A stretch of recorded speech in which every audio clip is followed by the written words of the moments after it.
guys, paano nga ba natin gagawing butterfly ang pangalan natin sa FB or para di nila mabasa? Sundan ang step sa video nito. Una, pindutin ang Facebook, pumunta sa settings, at itap lang ang account center at hanapin ang profile picture. Ayan, tap lang po natin yan. Tapos pindutin yung name sa taas. Tapos i-erase natin yung dating nakalagay na pangalan. Ayan. Tapos dito nga po kumuha ako sa TikTok ng butterfly name at saka kinapi ko lang para mapalitan yung dating pangalan ko. Ayan, paste lang natin yan. Pati yung last name.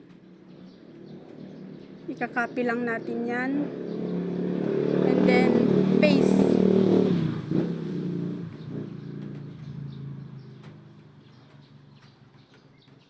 Para naman ma-save, pindot lang natin ang review change, tapos yung save changes.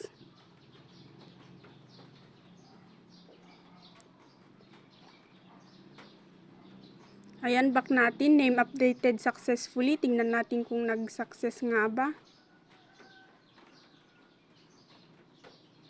So, ayun na siya, hindi na siya mababasa. Parang inchik na yung andun na nakasulat.